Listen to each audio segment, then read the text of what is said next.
الحمد لله وكفى وسلام على عباده الذين اصطفى أما بعد فأعوذ بالله من الشيطان الرجيم بسم الله الرحمن الرحيم ولا تجعلوا الله عرضة لأيمانكم أن تبروا وتتقوا وتصلحوا بين الناس والله سميع عليم لا يؤاخذكم الله باللغو في أيمانكم ولكن يؤاخذكم بما كسبت قلوبكم والله غفور حليم صدق الله العظيم আলহামদুলিল্লাহ আল্লাহ তাআলার দরবারে লাখো কোটি শুকরিয়া তিনি আমাদেরকে সাপ্তাহিক কোরআন তাফসীরের এই মজলিসে বসার সৌভাগ্য দান করেছেন আলহামদুলিল্লাহ।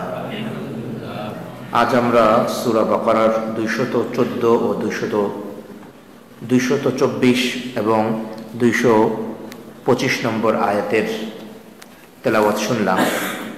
আল্লাহ রাব্বুল আলামিন এই দুটি আয়াতে ইরশাদ করছেন, ওয়ালা তাজআলুল্লাহা উরবাতাল লিআইমানিকুম, আর তোমরা তোমাদের প্রতিশ্রুতির মাধ্যম উপলক্ষ আল্লাহ তাআলার নামকে বানিও না, এই মর্মে যে আন তাবাররু, তোমরা নেক কাজ করবে না, ওয়া তাত্তাকু, এবং তাকওয়ার কাজ করবে না, ওয়া তুসলিহু বাইনান নাস, এবং মানুষের মধ্যে আপোষ রফা করে দিবে না। এই কথা বলে তোমরা আল্লাহর নামে কসম করো না, অর্থাৎ কসম করে এই কথা বলো না যে আমরা ভালো কাজ করব না। ভালো কাজ থেকে বিরত থাকার জন্য আল্লাহর নামে কোনো কসম করা যাবে না। ওয়াল্লাহু সামিউন আলিম, আর আল্লাহ সব শুনেন, সব জানেন।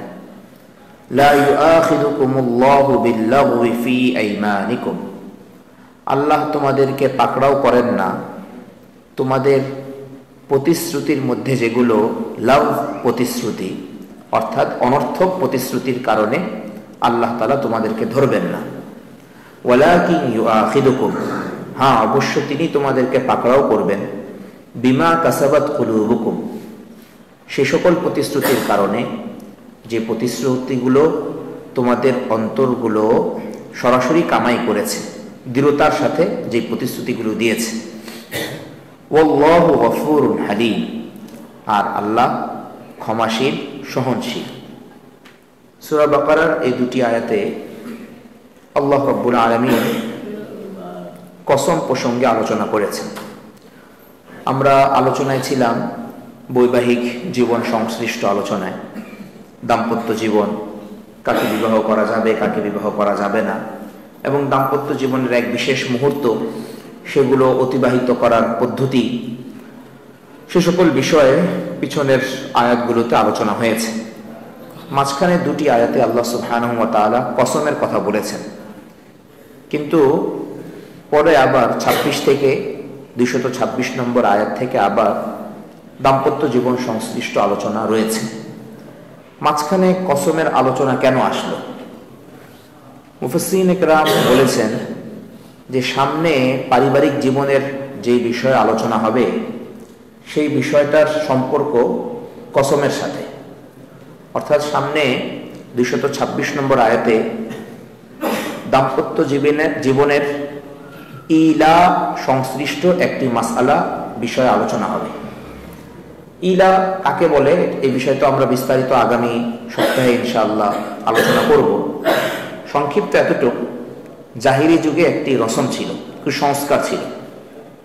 তারা নিজেদের স্ত্রীদের ব্যাপারে এভাবে কসম করত যে আমি তোমার কাছে যাব না। উদ্দেশ্য হলো তোমার সঙ্গ আমি ত্যাগ করলাম, তোমার সঙ্গ আমি ত্যাগ করলাম, তোমার সাথে আমি ঘনিষ্ঠ হব না। এই কথা বলার পরে এরা স্ত্রীকে এমনভাবে ঝুলিয়ে রাখত যে স্ত্রীর বেচারির না তালাক হয়েছে যে সে অন্য জায়গায় গিয়ে সংসার করতে পারবে, না এখানে সে তার আসল জায়গায় সে স্বামীর কাছ থেকে ভরণ পোষণ পাচ্ছে বা অন্য খোরপোশ পাচ্ছে বা তার সাথে সে একত্রিত হতে পারছে।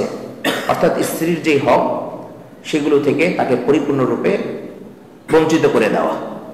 একটি কথা বলার মাধ্যমে যে আমি তোমার কাছাকাছি আর যাব না, আল্লাহর নামে কসম করে তারা বলতো, জাহিলি যুগের লোকেরা বলতো আল্লাহর নামে কসম করে যে আমি তোমার কাছে যাব না। যাব না তো বলেছে, এমনভাবে বলেছে, এরপরে সে স্ত্রীর কোনো হক আদায় করছে না এবং ছেড়েও দিচ্ছে না, ঝুলন্ত অবস্থায় রেখে দিচ্ছে। কিন্তু স্বামী ঠিকই অন্যত্র চাইলে বিবাহ করতে পারত, অন্য জায়গায় চাইলে সে ঘর সংসার করতে পারত, সবই করতে পারত। এই বেচারি নারীর কোনো অধিকার যেহেতু জাহিলি যুগে ছিল না, নারীর অধিকার হরণের এটাও একটা পদ্ধতি ছিল যে ইলার মাধ্যমে, ঝুলন্ত করে রাখার মাধ্যমে কসম করে তাদেরকে কষ্ট দেওয়া হতো, তাদের প্রতি জুলুম করা হতো। যেহেতু ইলার মধ্যে কসমের একটা বিষয় আছে, তাই আল্লাহ সুবহানাহু ওয়া তাআলা ইলা সংশ্লিষ্ট মাসআলা মাসাইল আলোচনার পূর্বে কসমের বিষয়টা পরিষ্কার করে নিচ্ছেন। কি বলছেন আল্লাহ তাআলা? ওয়ালা তাজআলুল্লাহা উরবাতাল লিআইমানিকুম, আর তোমরা তোমাদের প্রতিশ্রুতির মধ্যে আল্লাহ তাআলার নামকে এই উপলক্ষে ব্যবহার করবে না, এই জন্য ব্যবহার করবে না যে তোমরা কোনো নেক কাজ করবে না, তাকওয়ার কাজ করবে না, মানুষের মাঝে আপোষ রফা করে দিবে না, এই উদ্দেশ্যে তোমরা আল্লাহর নামকে ব্যবহার করো না। তো এখানে তিনটি শব্দ এসেছে। একটা হলো বীর।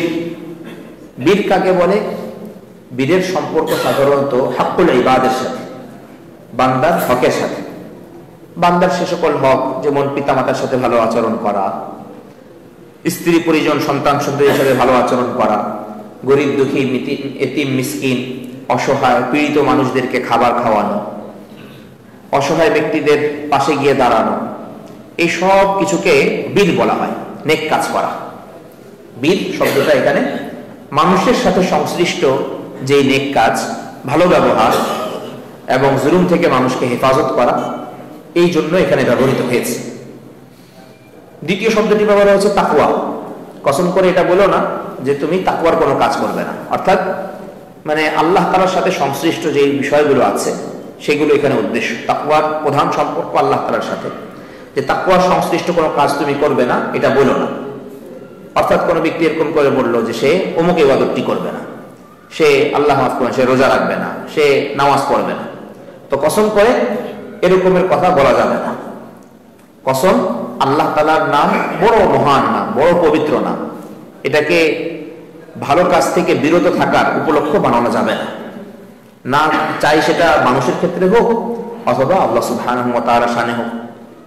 তৃতীয় শব্দটি ব্যবহার করা হয়েছে হলো ইসলাহ বাইনান নাস, মানুষের মাঝে আপোষ রফা দফা করে দেওয়া।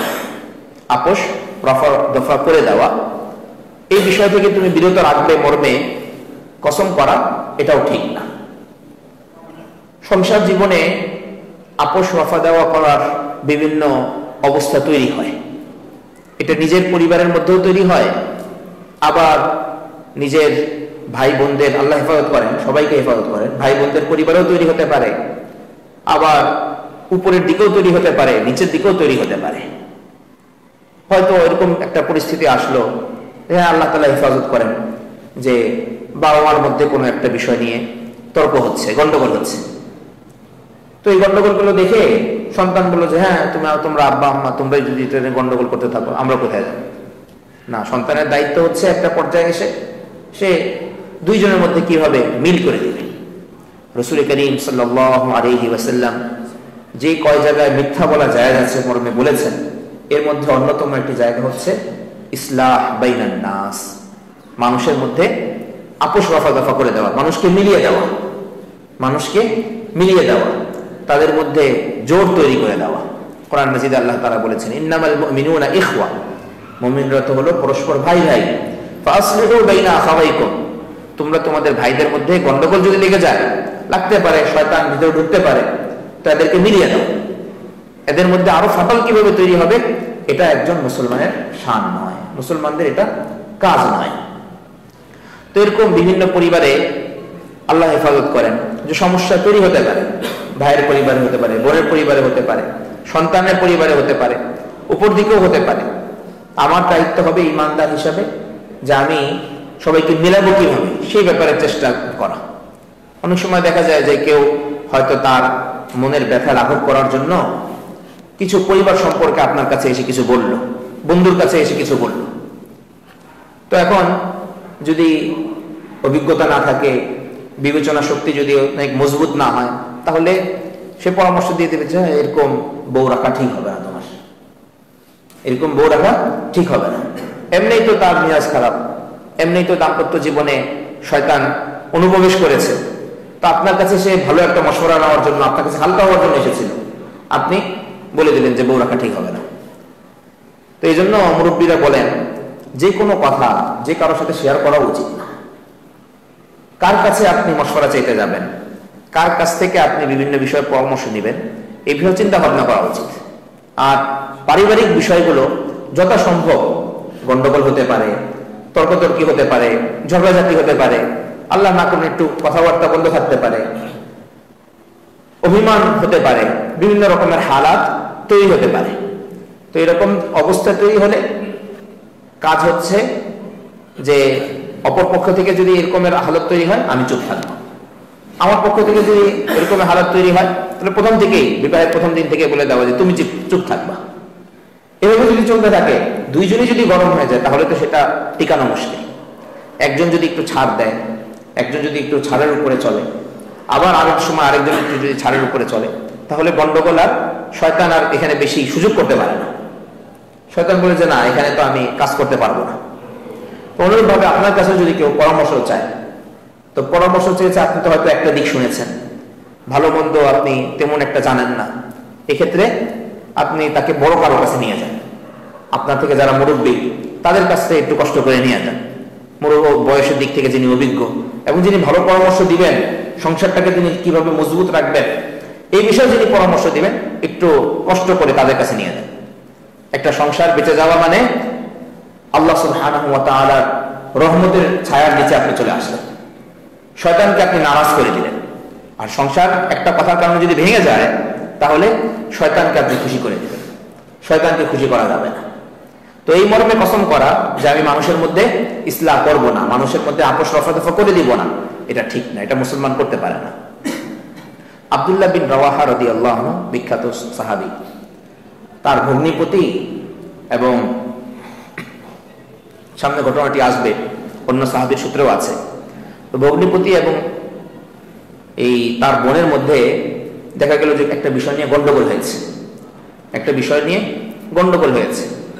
তো গন্ডগোল হওয়ার পরে তিনি কসম করে বললেন যে আল্লাহর কসম, আমি আমার এই ভগ্নিপতির সাথে আমার বোনকে আর এই সমস্যা আমি মিটিয়ে দিব না, তাদের মধ্যে আর আপোষ রক্ষা করবো না।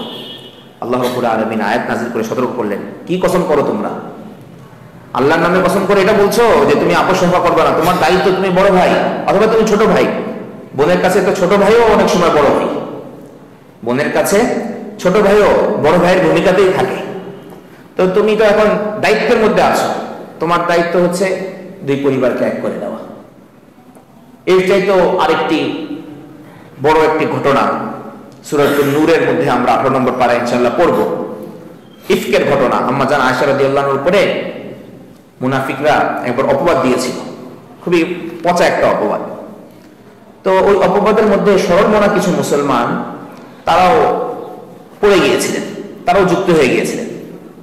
তো এমন একজন মুসলমান সাহাবীর নাম ছিল হযরত মিসবাহ রাদিয়াল্লাহু আনহু, বদরি সাহাবী, বদর যুদ্ধে অংশগ্রহণ করেছেন এবং তিনি আবার আবু বকর রাদিয়াল্লাহু আনহু আত্মীয় হতেন, খুব ঘনিষ্ঠ আত্মীয়।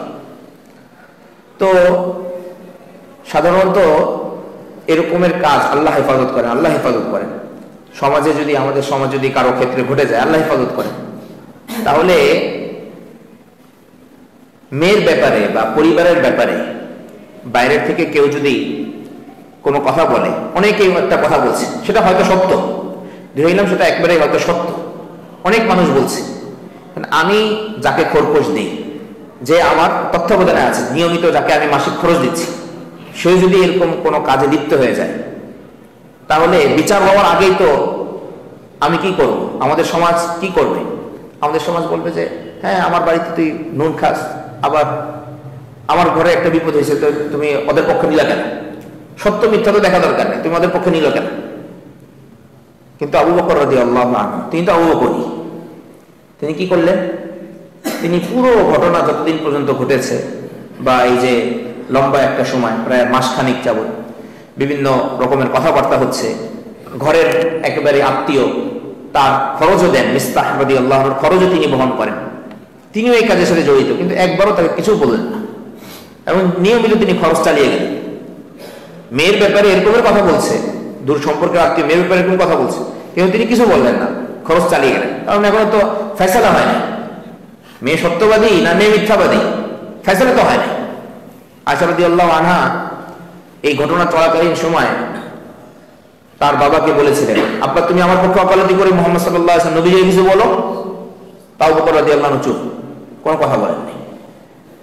পরবর্তীতে ঘটনা যখন আয়েশা রাদিয়াল্লাহু পক্ষে যখন আয়াত নাযিল হলো, তখন আয়েশা রাদিয়াল্লাহু আনহা গিয়ে বলছেন যে আব্বা তুমি তোমার মেয়ের পক্ষে কথা বলতে পারলা না?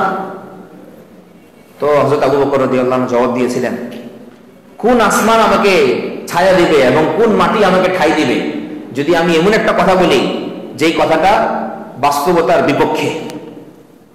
বাস্তবতার বিপক্ষে এমন একটা কথা যদি আমি না জেনে বলে ফেলি, আর তোমার পক্ষে আমি জানি না ঘটনা ঘটেছে কিনা, ওকালতি যদি করে ফেলি, অথচ এটা বাস্তবতা হলো আল্লাহ হেফাজত করেন তুমি এরকমের কাজে যুক্ত হয়েছো, তাহলে আমার কি অবস্থা হবে? আমার কি হাসর হবে? আল্লাহ রাসূলের সামনে এরকমের কথা বলবো, এটা তো আবু বকর বলতে পারে না। এই ছিল সাহাবায়ে কেরাম রিজওয়ানুল্লাহি আলাইহিম আজমাইনের অবস্থা। তো আবু বকর রাদিয়াল্লাহু আনহু যখন ঘটনা হযরত আয়েশা রাদিয়াল্লাহু পক্ষে যখন আয়াত নাযিল হলো যে আয়েশা রাদিয়াল্লাহু আনহা বারিয়া, তিনি দায়মুক্ত এরকমের কোনো কাজের সাথে তিনি যুক্ত হন নাই, তখন গিয়ে তিনি কসম করলেন যে মিস্তাহের পিছনে আমি যে টাকা পয়সা খরচ করতাম, আল্লাহর কসম আজকে থেকে ওর পিছনে 1 টাকাও খরচ করবো না, ওর পিছনে আমি 1 টাকাও খরচ করবো না। আল্লাহ তাআলা আয়াত নাযিল করলেন, ওয়ালা ইয়াতালি উলুল ফাদলি মিনকুম ওয়াসসাআতি আন ইউতু লিল কুরবা ওয়াল মাসাকিন ওয়াল মুহাজিরিন ফি সাবিলিল্লাহ, যাদেরকে আল্লাহ তাআলা ফজল দিয়েছেন, সামর্থ্য দিয়েছেন, এবং যাদেরকে আল্লাহ তাআলা প্রাচুর্য দান করেছেন, ওরা যেন এই মর্মে কসম না করে যে ওরা গরিব মিসকিনদেরকে মুহাজিরদের পিছনে খরচ করবে না, এই মর্মে যেন ওরা কসম না করে। আলা তুহিব্বুনা আন ইয়াগফিরাল্লাহু লাকুম, তোমরা কি এটা চাও না যে আল্লাহ তাআলা তোমাদেরকে মাফ করে দিন? ওয়াল্লাহু গফুরুর রহিম, আল্লাহ তাআলা তো ক্ষমাশীল, আল্লাহ তাআলা তো দয়াশীল। এই আয়াত নাযিল হতে দেরি আবু বকর রাদিয়াল্লাহু আনহু তৎক্ষণাৎ বললেন, বালা উহিব্বু আন ইউগফারা লি, হ্যাঁ আমি তো অবশ্যই এটা চাই যে আল্লাহ তাআলা আমাকে মাফ করে দিবেন। এই কথা বলে তিনি মিস্তাহের পিছনে যে পরিমাণ খরচ করতেন, আগের সেই খরপোশ, আগের সেই খরচ আবার চালু করে দিলেন, এবং বারবার বলতে লাগলেন, বালা উহিব্বু আন ইউগফারা লি, আমি চাই যে আল্লাহ রাব্বুল আলামিন আমাকে মাফ করেন। এর সাথে আমাদের সমাজকে মিলিয়ে দেখি, আমাদের সমাজে অনেকে এরকম মন্তব্য করে, সওয়াব ঠপ করে দেন, সওয়াব কামাই করা অনেক জায়গা আছে, সওয়াব কামাই করা অনেক জায়গা আছে, ওখান থেকে একটা সওয়াব কামাই করে নিব না, এই কথা মুসলমানের সাথে যায় না। আমাদের মুরব্বীরা যে কথাটা বলেন, নেকির কাজ সামান্য হলেও ছাইড়ো না, নেকির কাজ সামান্য হলেও ছাইড়ো না, আর মন্দ কাজ সেটা ছোট হলেও করো না।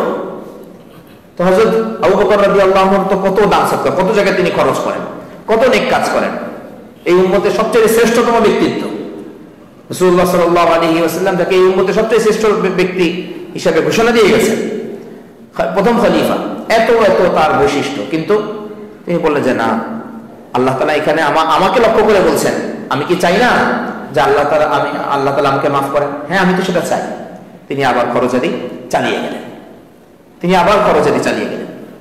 তো আমরা যে কথাটা ছিলাম, যে আয়াতের মধ্যে ছিলাম, যে নেক কাজ করব না এই মর্মে কসম করা যাবে না, আল্লাহর ভয় করব না, আল্লাহর ইবাদত করব না, এরকমের কসম করা যাবে না।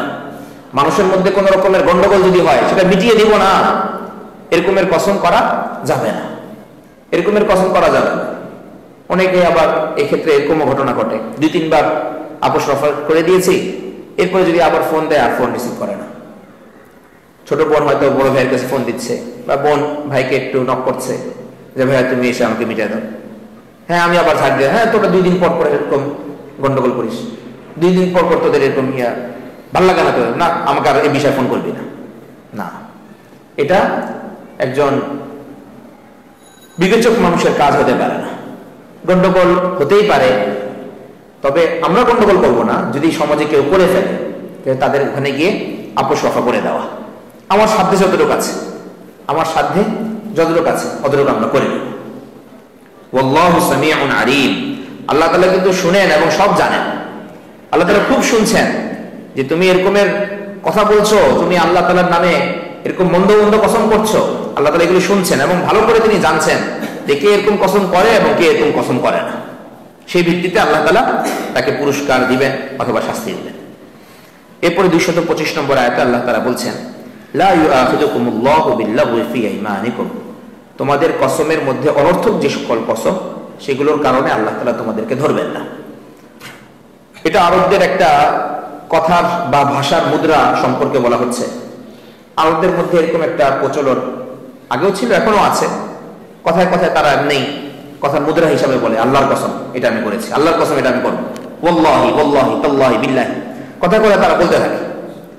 তো এই যে যখন তারা ওয়াল্লাহি বিল্লাহি তাল্লাহি শব্দগুলো উচ্চারণ করছে, কথার মুদ্রা হিসাবে যেগুলো উচ্চারণ করছে, আল্লাহ রাব্বুল আলামিন বলছেন যে এগুলো যদি মনের একেবারে খাঁটিভাবে যদি না বলা হয়, কথার মুদ্রা হিসাবে যদি চলে আসে, ভাষার মুদ্রা হিসাবে যদি চলে আসে, তাহলে এই ক্ষেত্রে কসমের যে বিধান সেগুলো কার্যকর হবে না। আল্লাহ তাআলা এই ক্ষেত্রে তোমাদেরকে ধরবেন না, কারণ সেটা ভাষার মুদ্রা হিসাবে তোমাদের মধ্যে চলে এসেছে। তবুও সেই সকল শব্দ ব্যবহার করার ক্ষেত্রেও সতর্ক হওয়া উচিত। কসম শব্দ, আল্লাহর কসম, হ্যাঁ, এই সকল বিষয়গুলো মুখের ভিতরে আনা উচিত না যত সম্ভব। আপনার কথা এরকম হবে কেন যে আরেকজনকে বিশ্বাস করানোর জন্য আপনার আল্লাহর কসম করে বলতে হবে? বরং মুসলমানের ব্যক্তিত্ব তো এরকম হবে যে মুসলিম ব্যক্তি সে স্বাভাবিক মুখে যেটা বলবে সেটাকে এই পাশে সামনের ব্যক্তি বিশ্বাস করে নেবে। মুসলমান বলেছে, এটাকে অবিশ্বাস করবো কিভাবে? যদি এরকম অবস্থায় আপনাকে পড়তেই হয় যে আল্লাহর কসম করে সেটা বলতে হচ্ছে, তাহলে তো বুঝতে হবে যে আপনি আপনার ব্যক্তিত্বকে সেভাবে গঠন করতে পারেন না। তবুও বিভিন্ন সময় কসমের ক্ষেত্র চলে আসে, কসমের প্রেক্ষাপট চলে আসে, তখন তো কসম করতেই হয়। তো কসম করার সময় খেয়াল রাখতে হবে যে আমি আল্লাহর নাম ব্যবহার করছি, আল্লাহ সুবহানাহু ওয়া তাআলার নাম উচ্চারণ করছি। তো আল্লাহ তাআলার নাম উচ্চারণ করে যেই কথাটা বলবো, সেই কথাটা খুবই সাবধানতার সাথে আমাকে বলতে হবে। পাশাপাশি আমাদের সমাজের মধ্যে কসম শব্দ উল্লেখের ক্ষেত্রে কোনো কোনো জায়গায়, বিশেষ করে আমাদের মা বোনদের মধ্যে কিছু ক্ষেত্রে বাড়াবাড়িও দেখা যায়। এবং আমাদের সমাজের মা বোনরা ছাড়াও এমন এমন বিষয়ে আমরা কসম করি, এমন এমন শব্দে কসম করি যেটা আসলে কসম হয় না সেক্ষেত্রে। যেমন আমাদের গ্রাম দেশে বা বিভিন্ন জায়গায় আছে এরকম, কারো মাথা ছুঁয়ে বললো, আর মাথা ধরে বললাম এটা হয়েছে, তো আর মাথা ধরে বললাম এটা কি রকমের কাজ? আগে বললে যে এই কাকটা ছুঁয়ে করলাম, আর কোথাও আছে যে মসজিদের দিকে ফিরে করলাম, এরকম আছে কিনা? ওই পশ্চিম দিকে তাকে বললাম। তো এগুলোতে কসম হয় না। কসম হওয়ার জন্য শর্ত হলো যে আল্লাহর নামে সেটা উচ্চারণ, অথবা আল্লাহ তাআলার সিফাত গুণবাচক কোনো নাম উচ্চারণ করতে হবে। কিন্তু এরকমের এগুলো সুন্দর না। এগুলো অনেক কখনো কখনো এগুলো মূলত আমাদের সমাজের মধ্যে শিরকের প্রভাব থেকে এগুলো এসেছে। সব জায়গা, সব স্থান আল্লাহ তাআলার কাছে সম্মানিত, মর্যাদাপূর্ণ। হ্যাঁ, পশ্চিম দিকে এটা আমাদের কাছে বিশেষভাবে মর্যাদাপূর্ণ, এই জন্য কারণ এদিকে ফিরে আমরা সালাত আদায় করি। এটার কারণে এটার দিকে থুতু ফেলতে নিষেধ করা হয়েছে, পা এটার দিকে ইচ্ছাকৃতভাবে দিতে নিষেধ করা হয়েছে। তো এই দিকটা আমাদের কাছে গুরুত্বপূর্ণ, সম্মানিত। হয়তো তার কথার জোর করার জন্য তিনি এগুলো বলেছেন। কিন্তু যে কথাটা বলা হলো যে আপনার ব্যক্তিত্বকে আপনি এভাবে গঠন করেন যাতে করে এরকমের জোরদার তাকিদপূর্ণ কথা বলার প্রয়োজন না হয়। বাস আপনি বলেছেন, সমাজের মানুষ সেটাকে নিয়ে নিয়েছে। এরকমই তো আমাদের মুসলমানদের হালাত হওয়া উচিত। তো এই যে অনর্থক যে কসমগুলো আছে, এটার জন্য আল্লাহ রাব্বুল আলামিন পাকড়াও করেন না।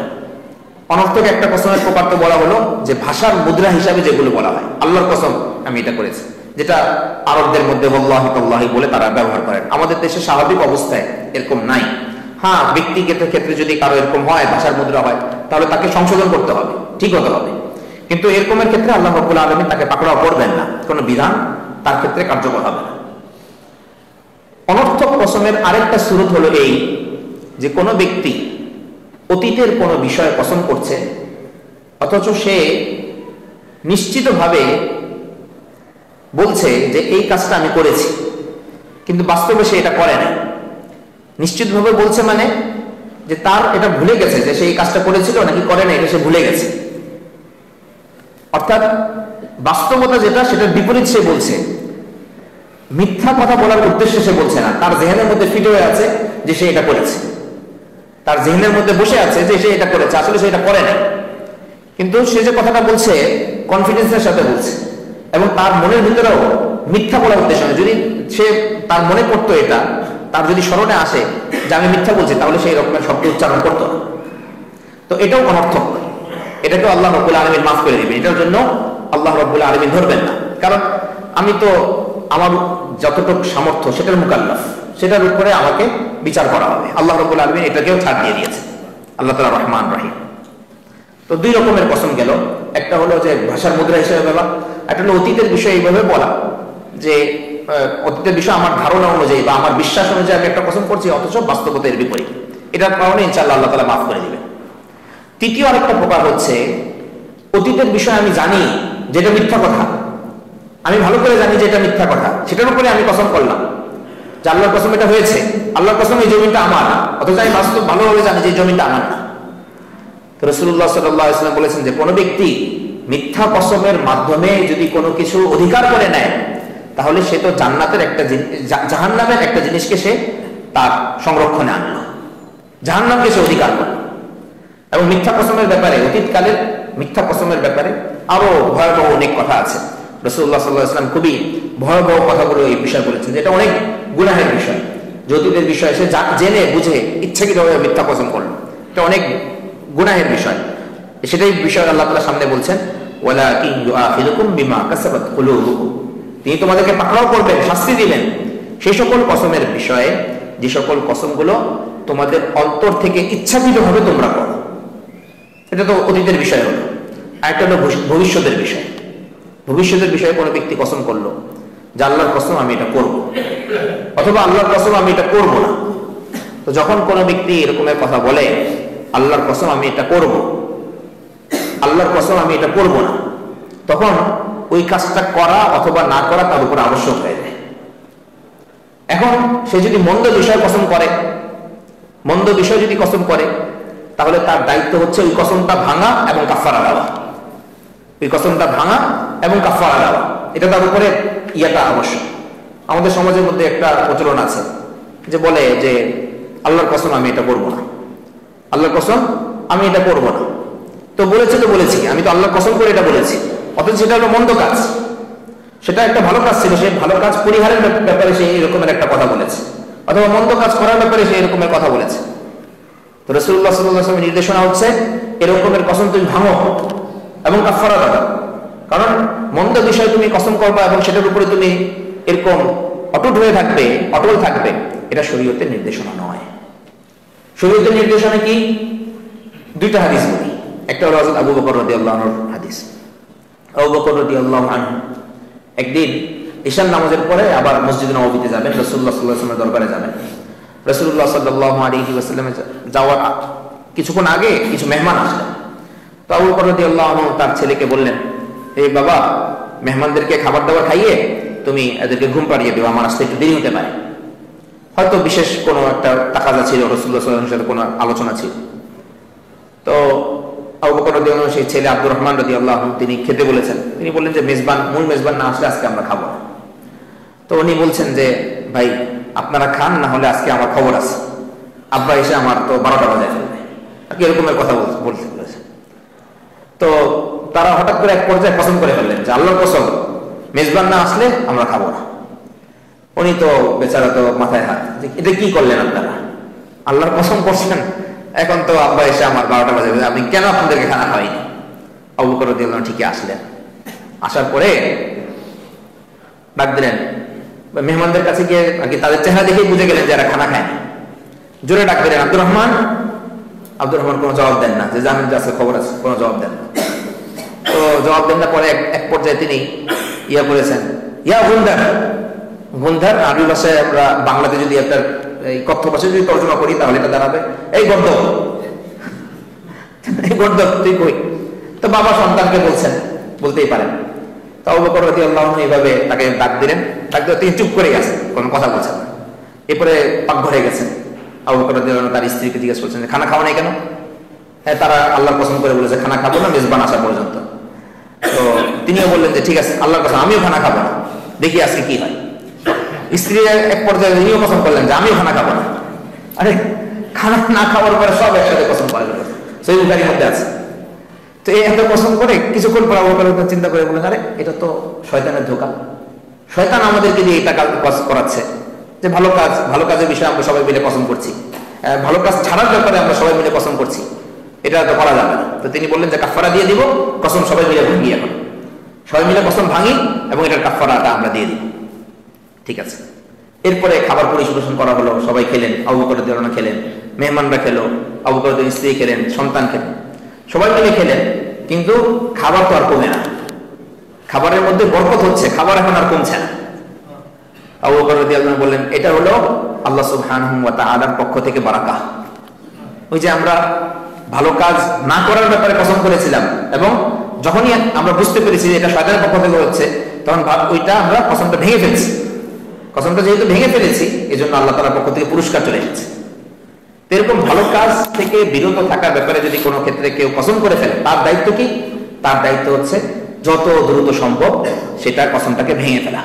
আরেকটা ঘটনা সহিহ বুখারীরই, রাসূল করিম সাল্লাল্লাহু আলাইহি ওয়াসাল্লামের কাছে আবু মুসা আশআরী রাদিয়াল্লাহু আনহু আসলেন তাবুক যুদ্ধের সময়। এসে বললেন, ইয়া রাসূলুল্লাহ আমাদেরকে বাহন দেন। আল্লাহ রাসূল সাল্লাল্লাহু আলাইহি ওয়াসাল্লাম বললেন, আল্লাহর কসম নাই আমার কাছে, আমি কোথা থেকে বাহন দিব? তোমাদেরকে আল্লাহর কসম আমি বাহন দিব না, কসম করে বলেছেন।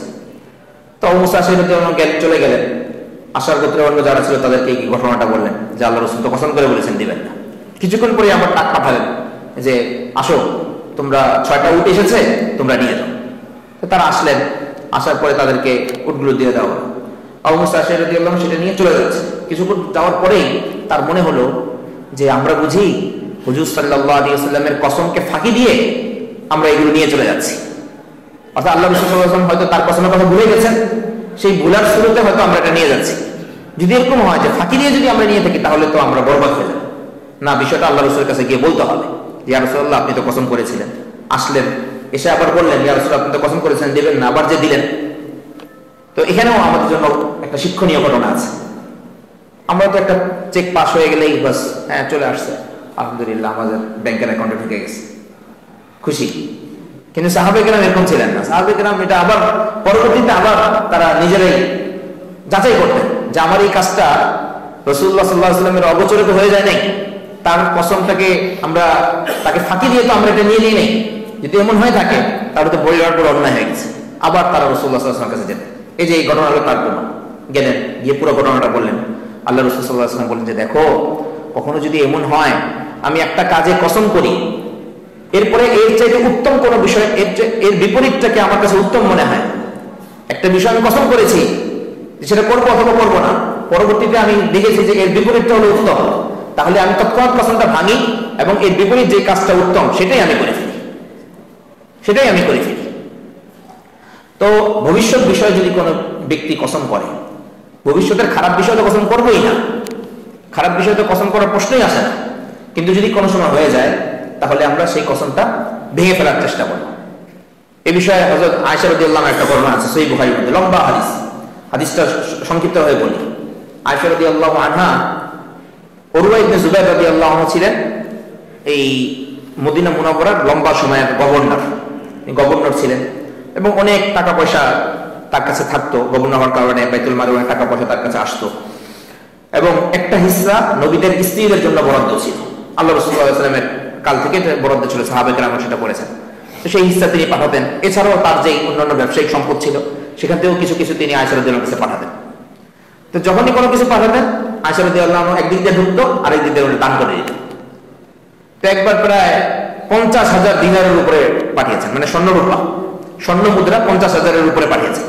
তো যেই মাত্র ঢুকেছে আয়েশা রাদিয়াল্লাহু আনহা ঘরে, সেই মাত্র তিনি আবার এটা দান করে দিয়েছেন।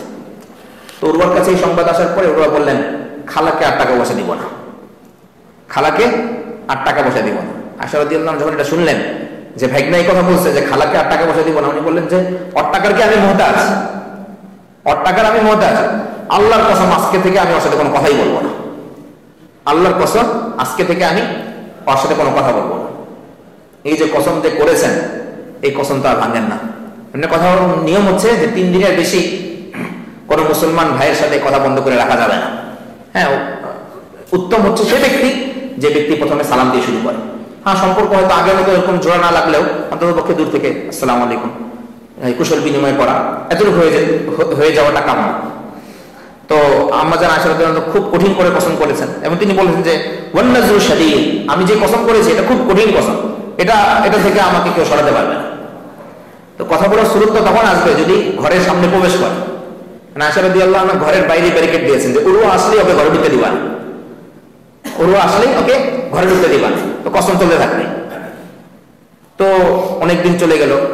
একদিন আব্দুর রহমান ইবনে আউফ রাদিয়াল্লাহু আনহু এবং আরো 2 জন সাহাবী, জুবাইর আরো 2-3 জন সাহাবী, তারা আম্মা জান আয়েশার জন্য যে ঘরটা, এই ঘরের মাঝখানে আরেকটা দেয়ালের মতন বা আরেকটা পর্দার মতন ছিল, যে কোনো অতিথিরা আসলে, পুরুষ কোনো অতিথি যদি আসতেন তাহলে তারা ওই পাশে বসতেন, আম্মা জান আয়েশা রাদিয়াল্লাহু আনহার কাছে মাসলা জিজ্ঞেস করা হলে সেটা জিজ্ঞেস করে তারা চলে যেতেন।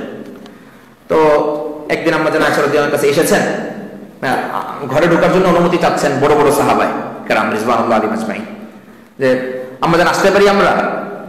তো আম্মা জান আয়েশা রাদিয়াল্লাহু আনহা বলেন আসো ঘরে ঢুকো, তোমরা ঘরে ঢুকে ওখানে বসো। তো তারা জিজ্ঞেস করেন আমরা সবাইকে আসতে পারি? সবাইয়ের মধ্যে যে উরওয়াও আছেন এটা তো আপনি জানেন না। তো আয়েশা রাদিয়াল্লাহু আনহা বললেন যে আসো, সবাইকে তো বললাম আসতে, এসে ওখানে বসো, তোমরা পর্দার ওখানে বসো। তো সবাই মিলে, যারা অন্যান্য যে মুরব্বী সাহাবারা ছিলেন আব্দুর রহমান ইবনে আউফ সহ সবাই মিলে ঘরে ঢুকলেন। এতদিন পর্যন্ত উরওয়া রাদিয়াল্লাহু আনহু ঘরে ঢোকার অনুমতি ছিল না, এখন ঘরে ঢুকে উরওয়ার সাথে তো আর আয়েশা রাদিয়াল্লাহু আনহা পর্দা নাই, খালা আর ভাইগনা। তো তিনি পর্দা উঠিয়ে, অন্যরা পর্দার এই পাশে বসলেন, পর্দা উঠিয়ে তিনি ভিতরে ঢুকে পা ধরে কান্নাকাটি শুরু করছেন, খালাম্মা মাফ করে দেন, এই যে শুরু করছেন। আর ওদিক থেকে তারা 3 জন বলতেছেন যে আমরা সুপারিশ করছি আপনি মাফ করেন, সুপারিশ করছি আমরা মাফ করেন। তো অনেকক্ষণ লম্বা সংরক্ষণ করতে করতে আয়েশা রাদিয়াল্লাহু আনহা অনেকক্ষণ বললেন যে ঠিক আছে, আমি তো খুব কঠিনভাবে পছন্দ করেছিলাম, তো আমি তোমাকে মাফ করলাম, তোমার সাথে কথা বলবো। এই কথা বলে দুজনই কান্না করছেন, সাহাবায়ে কেরাম কান্না করছেন। কসমের কাফারা কি সেটা সামনে বিস্তারিতভাবে আলোচনা আসবে। ভবিষ্যৎ বিষয়ে যদি কোনো ব্যক্তি কসম করে এবং কসমটা যদি পরবর্তীতে ভেঙে ফেলে, এক্ষেত্রে কি করণীয় আমরা সংক্ষিপ্তভাবে এখন বলছি, সামনে সূরা মাইদার মধ্যে বিস্তারিতভাবে আসবে। তো আয়েশা রাদিয়াল্লাহু আনহা মাফ করে দিলেন, তার সাথে কথাবার্তা বললেন। এরপরে তিনি বললেন যে কসমটা যে ভাঙলাম, মন তো খুব হয়ে আছে যে এত বিরাট বড় একটা কসম ভেঙে ফেলছি। তো এই কসমের বিপরীতে রিওয়ায়াতের মধ্যে পাওয়া যায় তিনি 60-এর উপরে গোলাম আজাদ করেছেন। একটা কসমের কাফারা কি?